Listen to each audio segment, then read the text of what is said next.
Hello, good morning, everyone. We are here for our weekly Why Do You Vote? We vote for honest and fair elections open to all Americans. And we have some great guests today. Today, we're going to talk about tools for getting out the vote and how to find what's of interest on your ballot. Because, the web is a big place and finding valuable information easily is important. Sorry, my ringer. And so with that, I know Claire can only stay briefly, so I was just going to let her jump on first and share her guide. So if you want to share your screen, you're able to do that. And before we start, I'm also going to share in the chat a place, the idea of our calls is to connect, empower, and engage. So we have a shared document so that people can get all of the resources for this call, after the call. Instead of madly copying what's in the chat into your notes, we keep it all for you in one place that you can always come back to. So I hope everybody can go over there, add your name and information so that you can find all the resources. And we'll have the link to this call on our website, and we'll have the link, all of that there. So with that, Claire Adams from Guide.Vote. Wonderful. Thank you. Good morning. I was actually just in the opening part of our call changing my slide deck really quickly because as you can imagine, we had to scramble this past week and get a new guide together. So I was like, oh my goodness, it's still showing Biden Trump. I need to change it. So you're some of the first people to see this new guide. It went public yesterday. We worked many, many hours last week in order to get the new guide ready, get it out to our lawyers, and it came back from our lawyers yesterday. And so we are all good to go with our new guide. So I'm just gonna share screen with you here to show a couple of slides to you all. So thank you for the introduction, Holly. My name is Claire Adams. I am the Campus and Youth Programs Director for Guides.Vote. I've been with Guides for about a month. I've known Paul Loeb for quite some time. I know that some of you know him. I actually met him back in, I think, 2014. I've been a humanities and international studies professor at Salt Lake Community College for 16 years now. And I met Paul actually through a social justice learning community that we had there. So that's my connection with him. I've known him for quite some time. So I'm still teaching and also working for Guides as well. So some of you know who we are. Andrea, I believe you and Paul are connected and know each other, so that's great. We are certifiably nonpartisan, and I know that that is very difficult to believe in this day and age. As was pointed out, there's a lot of information, out there. We go through a very rigorous process. Originally, this started with SEEP. Some of you may be familiar. Paul was aligned with them, but actually started a different organization in 2020 because of the intention to keep it entirely nonpartisan, because that group was going in a different direction.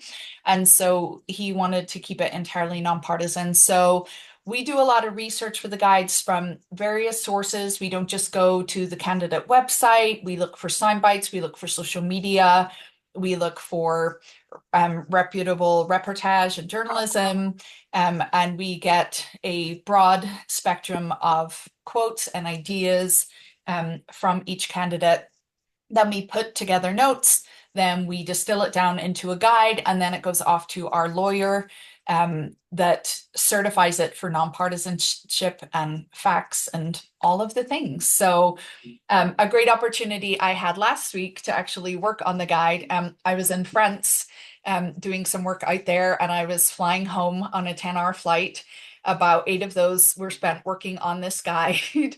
And after a couple of hours, the man seated next to me said, I hope you don't think I'm being nosy, but is this for like pleasure or like, is this business? He just thought I was like a really concerned citizen, like doing my due diligence on all the issue areas. So I was like, actually, and it turned out he worked for a school district and I give him my card and they're gonna use the guide. So that was really wonderful to get this out. I noticed just reading the little blurb for your call today that it talked about like making decisions based on issues, and that is exactly what our guides are. They are issue-centered guides. We go through each candidate, we pick an issue, and we present their position with hyperlinks so you can check on the sources that are presented, where it was said, when it was said, all of those things. If you have your camera handy, I have a QR code here that will bring you to the guide site. And also, if you're on Instagram, if you wouldn't mind giving us a follow, I have a little QR code there for your convenience for that also. So just to give you an idea of what the guides look like, this is just, the top part of the guide. As I say, we go by issues. Even in my research for the guide, I find surprising things. We think we know where candidates stand and we make assumptions. And our intention is just to get people engaged, to be civically minded, to want to engage, particularly with our younger population, our college age group. We used to jokingly say prior to Kamala Harris entering the race that this year it was a double hater year. It was, a race between Biden, Trump, and the couch was winning, because there was a lot of disillusionment, particularly among young voters that were like, these are our two options,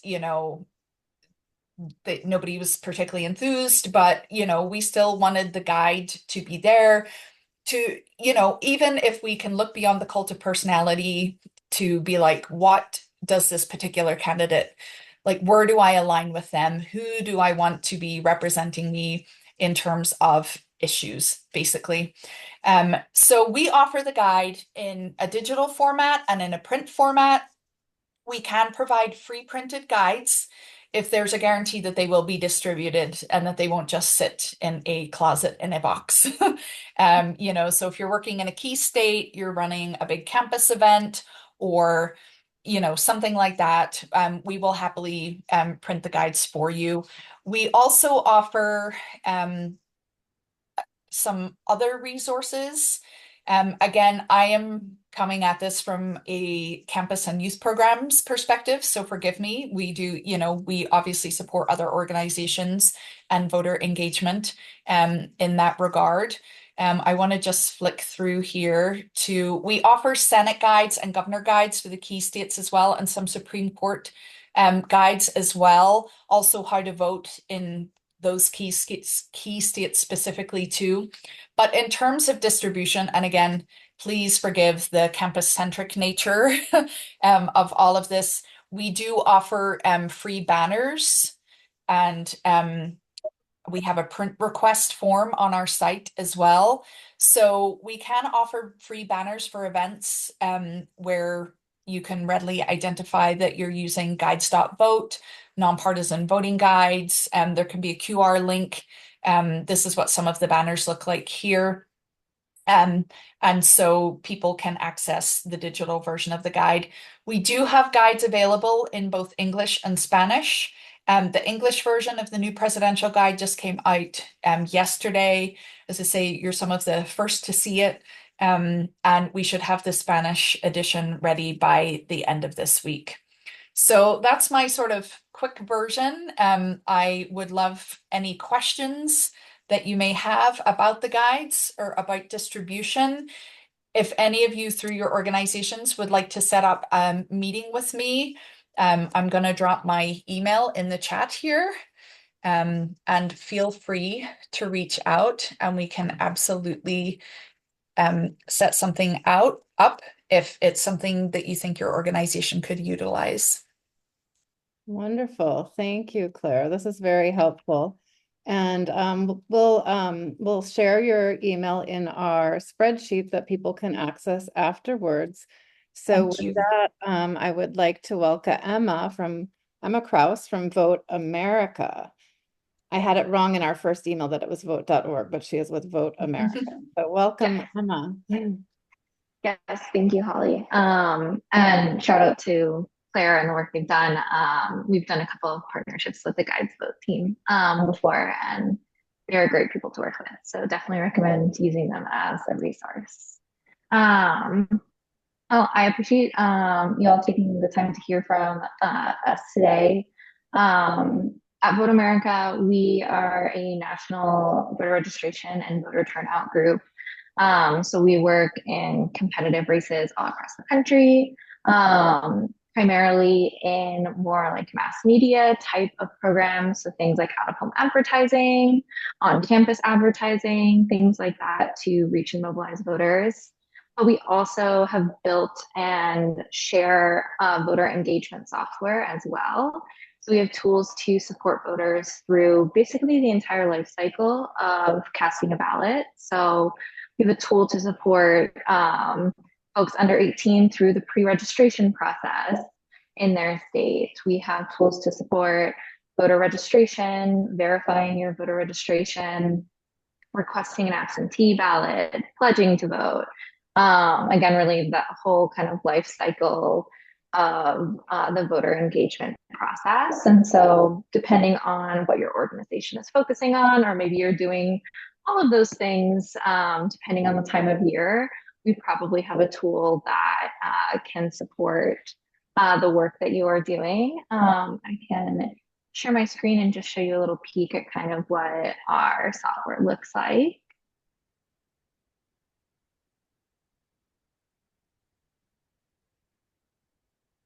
So this is our demo site. I can share this in the chat afterwards. So you can try out kind of each of the tools for yourself, see what might make sense, again, for the type of work you're doing this year. But I can show you like what our verify tool would look like. So if you're looking to engage folks around making sure their information is up to date ahead of this election, this is a tool that could support you in that work. So all folks would need to do is put in a couple of fields here.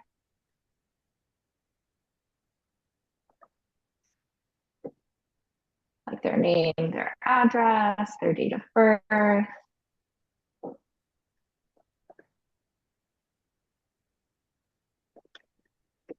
And then their email.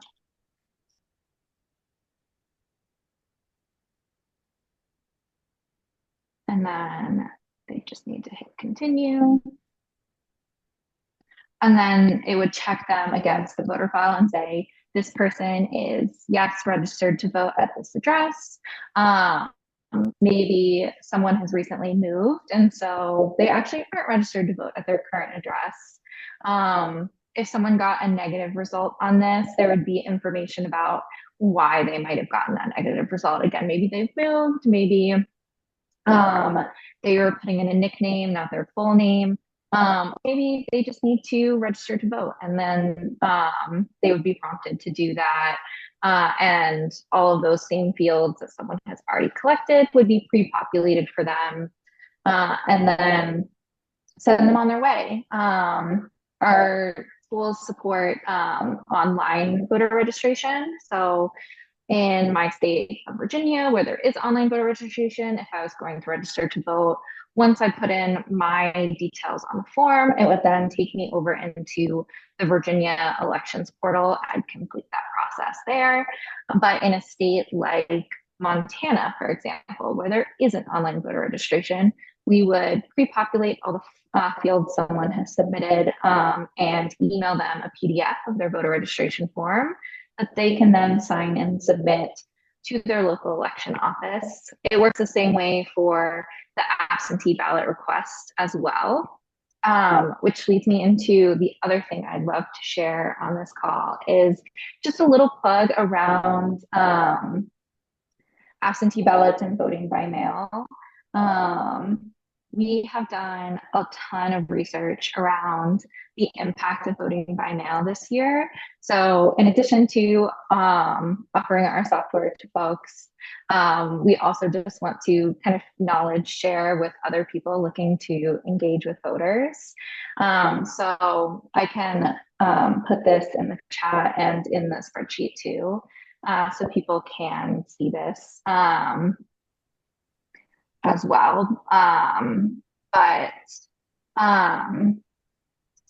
essentially, we looked at the universal vote by mail states in comparison to battleground states in 2020 and found that basically all the states where folks are automatically mailed a ballot had significantly higher voter turnout than states where people weren't already getting their ballot. So, like, for example, I know Holly lives in California, which is a universal vote by mail state, but is not a particularly competitive state at the presidential level at all. And yet, California had significantly higher turnout than a lot of other battleground states, which Great. you can kind of see that broken down here. And so one of the things that we are sharing with groups is that a lot of states have what's called permanent absentee voting. And so folks can request an absentee ballot one time and they will receive that ballot in the mail year after year. So that is states like, let me go up again. States like Arizona, Montana, Minnesota, Michigan, Illinois, New Mexico, New Jersey, Virginia, Maryland. So those are all places where folks can fill out one piece of paperwork and receive their ballot in the mail year after year. So just want to plug some information about absentee voting as well and how you might incorporate that into your programming this year and the voters that you're talking to, because it's a very easy and convenient way for people to cast their ballot this year. Back to the software side of things, we have kind of two options for folks. We do offer our software for free for anyone to use. This is the sign up form. All you need to put in is your organization name, and your email address. And then you would receive a couple of lines of code that you would copy to embed our tools on your website. If you've ever embedded a YouTube video on a website, it's basically just as easy as that process. Takes 2 minutes, and you'd be able to offer these voter engagement resources in the work that you're trying to do. We also have paid options if you're looking to have access to any of the voter data that you are collecting through the tools. And you can find out more about that on our Vote America Plus site. And again, I will put these links in the chat as well. So there's kind of those two paths depending on what your organization is looking to do. But either way, we want to support people who are looking to engage with voters at every stage of that voting life cycle. I love that, Emma. And the tools were really easy to use, and I put them on our website. So I'll share, we added them here. Make your plan to vote. And then, do you have everything you need? And here they are. And I love, we actually highlighted local election office directory because I think, sometimes you have questions. And on voting day, it's really easy to go like to your county and see who you need to call. So I thought that was so helpful and love that. So yeah, please share how people can get the code for their own sites. It's fabulous to share it. And then next up, we have Andrea Miller from the Center for Common Ground. Hey, everybody. Normally I talk to people about GOTV, but today I am going to be talking about a very important tool, and we are using it for Guide.Vote. One of the things we discovered in speaking with Black voters in Georgia and North Carolina is when we spoke to the voters who weren't voting, 20 to 25% of the voters told us they weren't voting because they didn't know anything at all about the candidates that were on the ballot. Many of them said they had no idea what was on the ballot either. So we came across a tool called Active.Vote that was introduced to us by one of our democracy center leaders. And what makes this tool incredibly useful is when you sign up for it, the first thing that it does is it checks the status of your voter registration.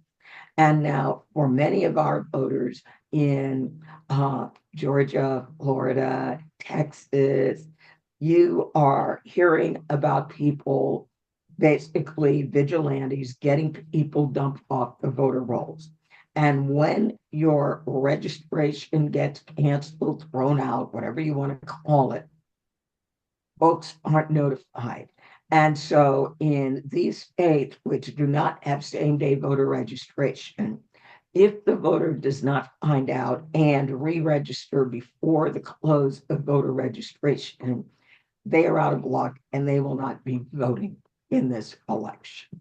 So what I'm going to do now is I want you to take a look at Active.Vote, because not only will it show you what is on your ballot, if you have friends, family members who are not that comfortable using computers, it can help you let them know who and what is on their ballot.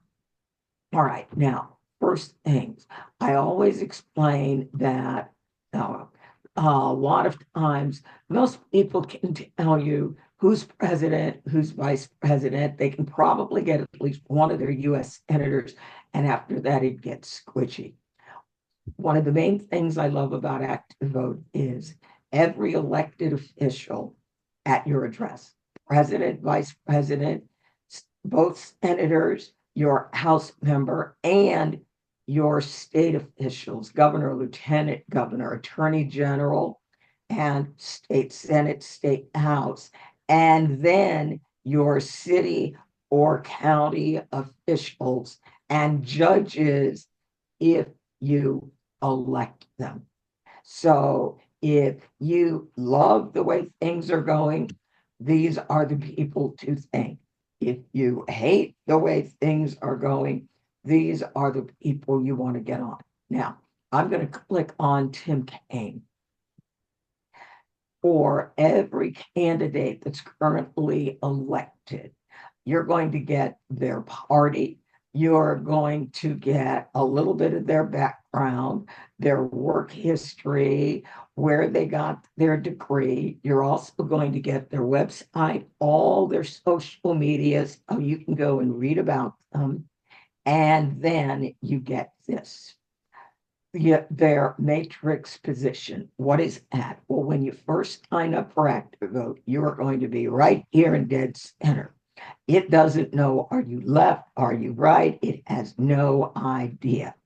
But as you answer questions, as you take part in surveys, your political matrix begins to form.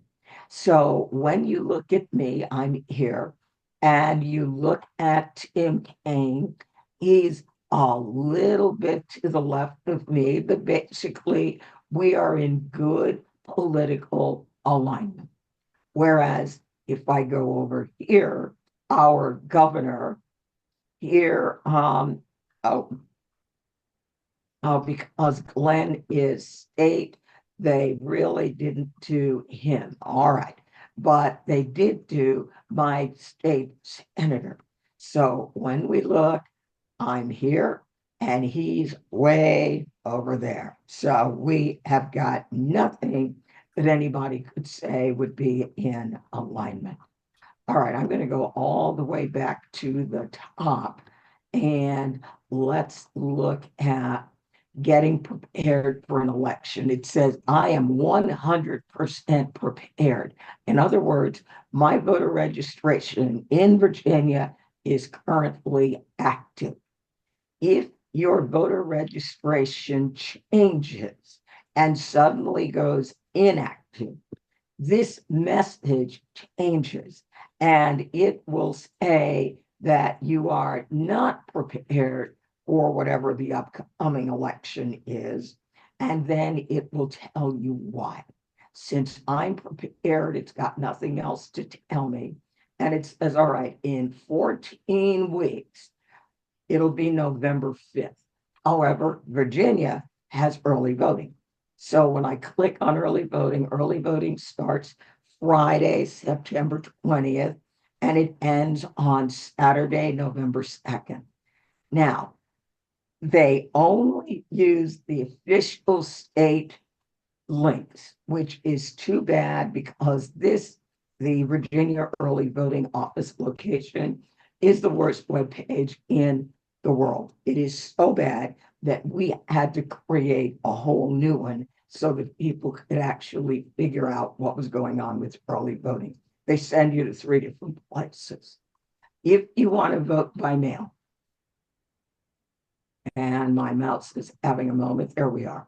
Your request deadline by mail, in person, or online, when you have to turn your ballot in, and all the appropriate links for asking for it, figuring out where is my ballot, I sent it in, did they get it yet, and then tracking your ballot. So everything you need to know. The other thing that they do that I find very interesting, we have a tiny ballot here in Virginia. We only have 3 candidates on it because remember, Virginia has an election every year. So our federal elections are in even numbered years and our state elections are in odd numbered years. That is why we have such a tiny ballot. Now, right now, this system sets people up to learn how to do ranked choice voting. It says, I pick one candidate for president. What if I also liked Jill Stein? I could add another person under elections. So I could have multiple people. I can pick multiple candidates for U.S. Senator, Tim Kaine, for U.S. House, and I've got a ballot amendment. Do I need ID? Their other partner is vote writers. And where do I vote? I put in my name and my address. This is the official Virginia Board of Election, and it will come back and tell me exactly where I vote on election day. Now, if you have a friend, they're older, they don't use computers very well, you can add them to your contacts. We've got a board member, actually, the chair of our board, lives in Charlotte, North Carolina. Now, when you put in their name and their address, it says, okay, these are all the people that I have. Which one is it? If you put in their actual street address, it'll be very narrow. I can never remember Rodney's street address, so I put in this name and it gave me all the Rodney Stadlers you can find in Charlotte, North Carolina. Apparently there's a lot. Now, once it finds them, it goes and checks their voter registration, and then it tells on them, yes, Rodney is a perfect voter and he's voted in every election. Now, on his ballot, he has 35 elections.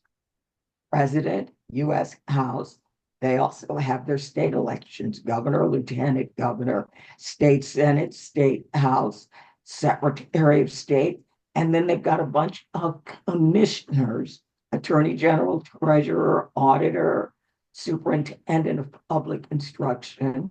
I find this woman fascinating. She's running for superintendent of public instruction. However, she's a homeschooler, All right, she's going to really be supporting public instruction, but I digress. Here are all the commissioners and Registrar of Deeds, Soil and Water Conservation, and North Carolina Supreme Court. So you can print this out, you can save it, you can email it, and this is exactly what people get. And last but not least, the whole purpose of electing people is to represent you. How do you know, are they representing me or not? You look at the bills they support or they oppose. Bill SB 364, I wrote a very tiny part of this bill. This is the bill to protect election workers. Now, I can get a long description of what the bill is about, or I can go directly to the Virginia Legislative Information Services, the state website, and I can read the literal bill. Now, since I helped write it, you would hope that I would support it. However, the two people who allegedly represent me both voted no. So when I look at our political alignment again, I'm here, they're all the way over there. So this is Guide.Vote. It's free. It runs on your computer and it also runs on your phone. We are really making sure that folks have that. And then I want to invite all of you, I'll drop the link in the chat, to our 2024 gala fundraiser. Kevin Bacon, Kyra Sedgwick are going to be there. Billy Ray, who's the screenwriter who wrote The Hunger Games. We're going to have a number of our Democracy Center leaders speaking. A couple members of our board will be there.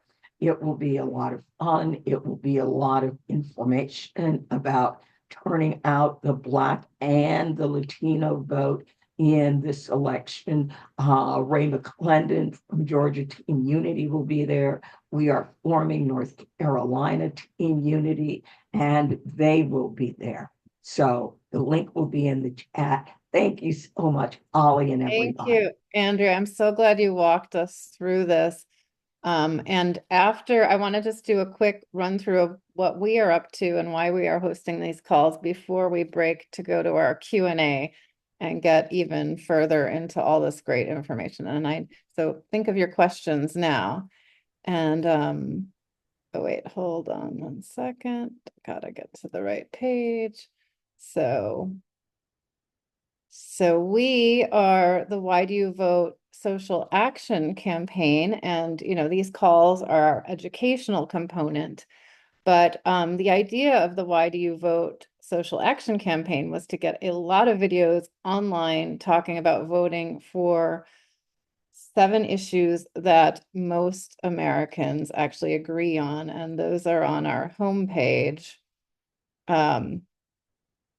All of these issues have over 70% support. And so as we invite people to our challenge, which will take place September 14th, and videos will be due by the 15th at midnight, we want just short social media created about this. So everybody on this call would make videos about honest and fair elections open to all Americans. And we have an example video that shows all 7 issues, but we really hope you can join the challenge and invite other people to join the challenge. And here's a 1-minute video. Let me start it over.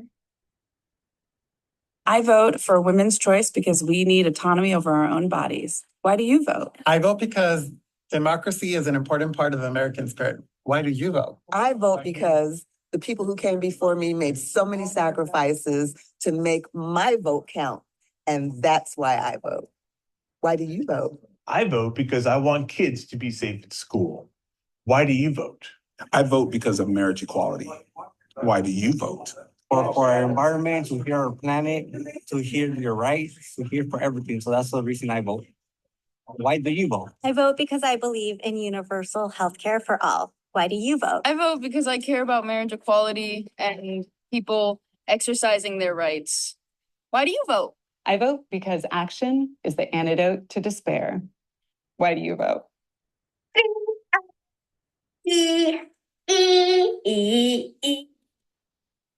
Yeah, so that's, the gist of all of our issues. And again, please come to our website and tell people about it, partner with us. We have all the information here. We want, students and educators, musicians, dancers, artists, filmmakers, everyone to participate.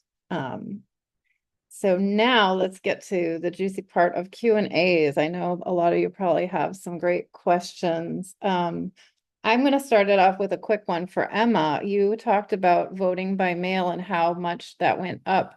Do you have any links to how people could try to get voting by mail, absentee voting in their state? So we don't do anything on like the legislative side, but we have good friends over at the National Vote at Home Institute who do work on the more policy implementation side of things. They are run by some former state and local election officials. So definitely recommend them. They are wonderful, wonderful partners. So they are handling more of like the policy change side of things. And we are looking about how we can actually mobilize folks around voting by mail. So if you are interested in that in your state, I would definitely recommend getting connected to the National Vote at Home Institute.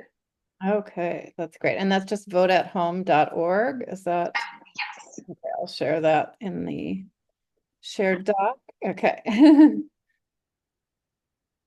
And who else has some questions? You can add them in the chat or just speak up. Michelle. Hi, good morning. Thank you, all of you who've done such great presentations today. I'm very concerned. I think this story came out of Georgia. I'm not sure whom I should address this question to. Maybe Andrea. I think you're doing work in this space, but I believe it's Georgia that where you spoke about, your neighbor, the vigilante who can give your information and get you thrown off the rolls. A several part question. Are there more states doing this than Georgia? And I think there are. This is just an astonishing development. And I don't think that these voters are notified when this happens. They are not. So how do we raise awareness about this issue to really, hey, it's no joke. You have to check your voter registration and you can re-register until this date. Is that somewhere on your site? Is that something we can promote? How do we fight this? Because of the way that it's done, and it is done literally at voter registration offices, and it is very legal according to Georgia law. As a matter of fact, Georgia passed a law that made it possible, and then they recently passed a law that sort of put it on steroids. So now they were trying to use AI to use it to identify people to kick off the rolls. That kind of blew up in their face, but they still have that ability in Georgia, and the laws on their side, as are laws in Texas and Florida, to very easily go to Board of Elections, which normally have very, very small staffs, and to come in with long lists of people where they want to challenge their voter registration. And since they show up at any time and they do this, then there really isn't, in most instances, a lot of people fighting it. Now, in Georgia, in the big counties around Atlanta, Fulton County, Cobb County, there are activists on our side, like you, who show up at the hearings and really push back. the danger is most states have a few big cities and a lot of little rural counties. We are hearing about people going through these rural counties. And again, they don't make an appointment. We don't know when they're going to show up. And they are being very effective in rural counties. So all we can do is tell voters, you must be vigilant about checking the status of your voter registration. Because if you live in a state where there is no same-day registration, and that is most southern states, with the exception of North Carolina, if you show up to vote and you are not registered, you will not be able to vote. I expect Stacey Abrams, I haven't heard much about her or her organization lately. Is she involved in the fight in Georgia, or? She theoretically should be. The groups that we work with are very, very involved. Okay. Wonderful. Yes.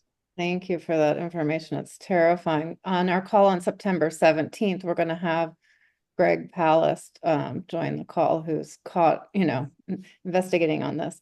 And I see that we have John Brakey, who is a master of auditing. I'd like to invite you to share a little bit about what you're doing.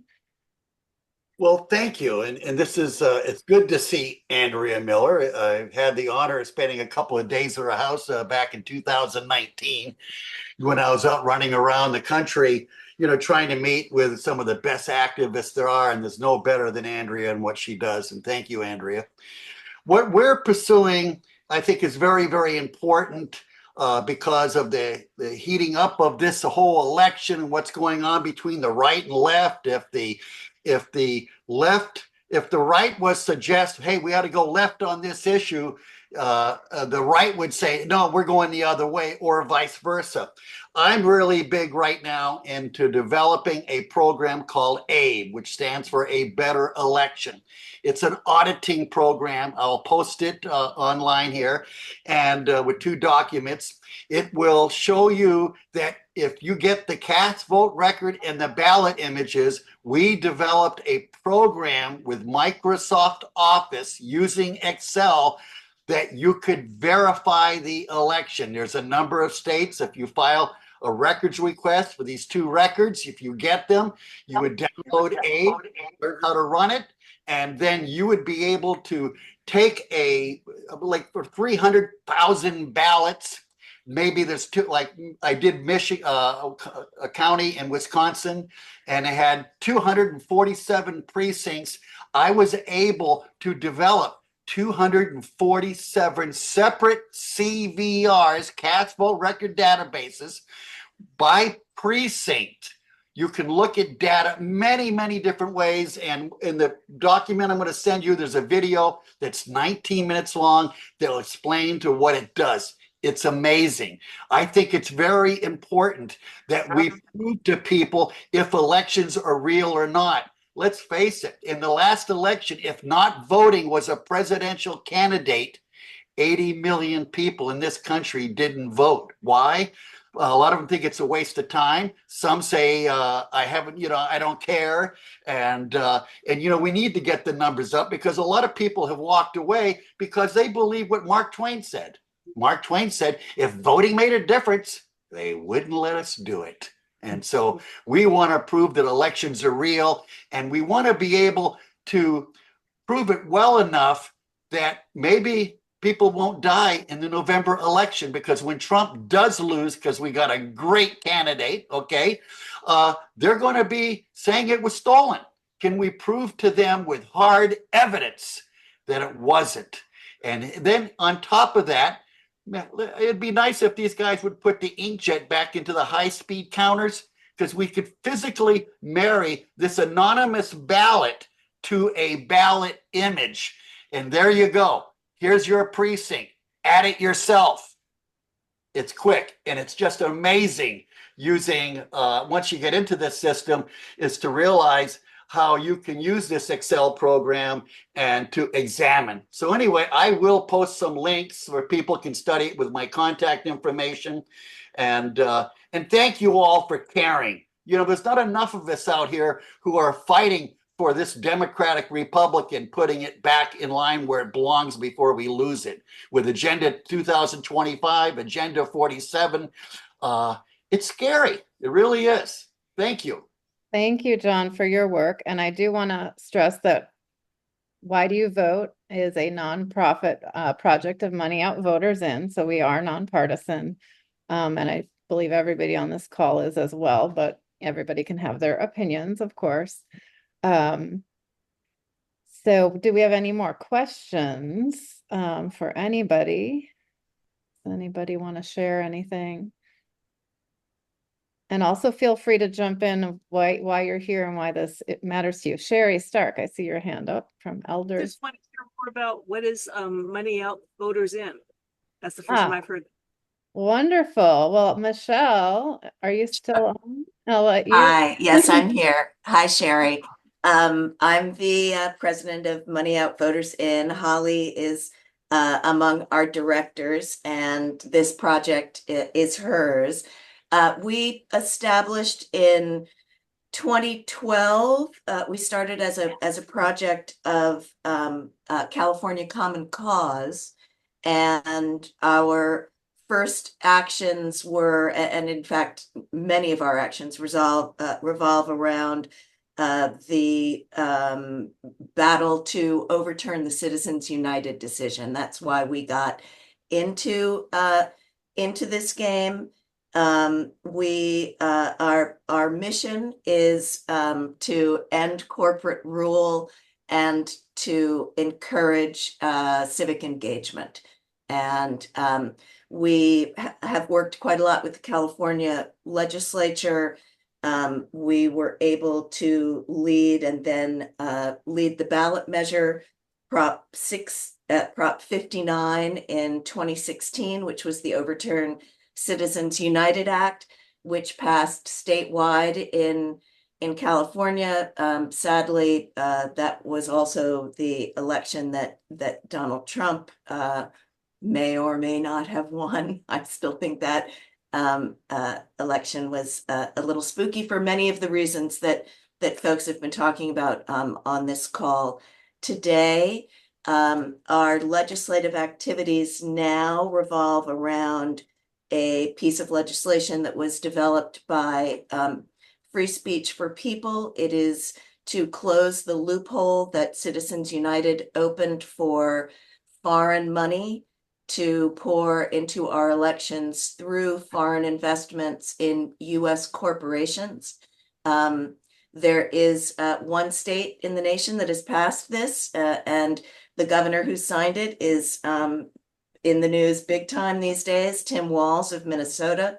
And with that very narrow Democratic majority, he was able to get this bill passed and a number of other wonderful electoral reforms that, as you might imagine, is being challenged in the Minnesota courts by the Minnesota Chamber of Commerce. And oral arguments are expected there in October. And we will be bringing this back to the California legislature, where it got through all of its policy committees, and then the chamber started saying stuff about it that wasn't true.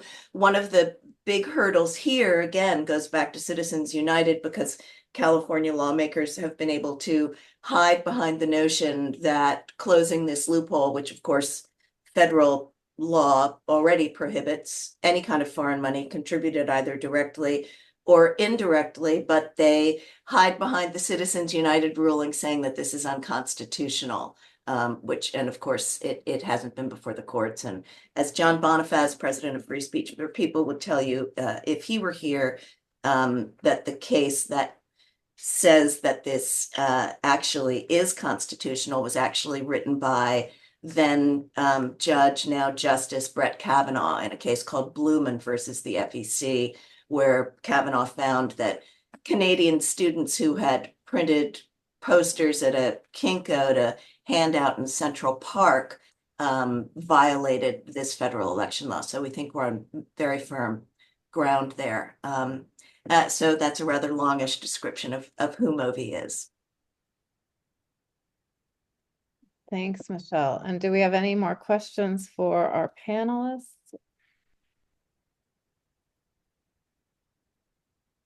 And again, we've been collecting all the information. I'll share the document again. So remember, you can always get the links that we're sharing here. And I just want to thank you all so much for taking the time to have this important conversation. It's helping people get registered. Maybe everybody can at least commit to thinking of 5 friends they can register and share these tools with and teach them so that they can, and ask them to do it with 5 people so that we can make sure everybody is registered. Just the power of 5, we can change the world. So I really thank you, Emma and Andrea, and Claire has already had to leave the call, but and please join our future calls, and if you like what we're doing, tell people about the whole Why Do You Vote campaign. And thank you. John, thank you, John. Oh yes, I'm so sorry. Thank you, Michelle. Thank you, John. I'm so glad you joined and were able to share. I think Sherry has Sherry. I have one more comment. I do a lot of social media to elders groups and community groups. If there are any videos that I can put up on social media that describe any of these tools, I'm going to do some legwork myself and go to your sites. But just I figured if you know of one that's very concise and gets the message across, to email it to me and I'll start spreading it. Thank you, Sherry. That's wonderful. How big is the Elders Action Network? I've seen your videos too. They're wonderful. Yeah, I don't have the figures for that.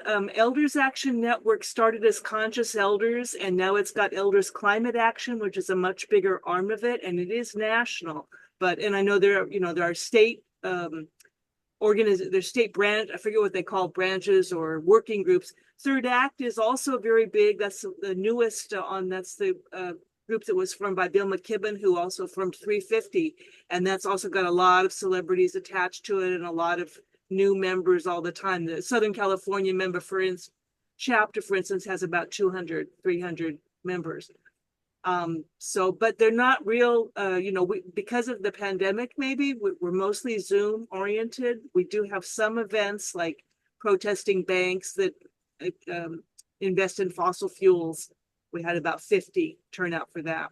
Wonderful. I just shared your link to that group also here, and I'll put it in our spreadsheet. All right, thanks. Yeah. I got one last thing, if possible. Yes, of course. I just want to say I'm very excited today to be here, but I'm also excited that I'm involved in a county called Santa Cruz County, Arizona. And it came out this morning, I've been investigating them for all sorts of bad behaviors, that the treasurer did not just steal $4.1 million. She stole $39 million out of a very small county over the course of 10 years, which could be the worst heist since Dixon, Illinois, back in the 80s, where a lady stole $53 million as a treasurer. And this county has put me through hell.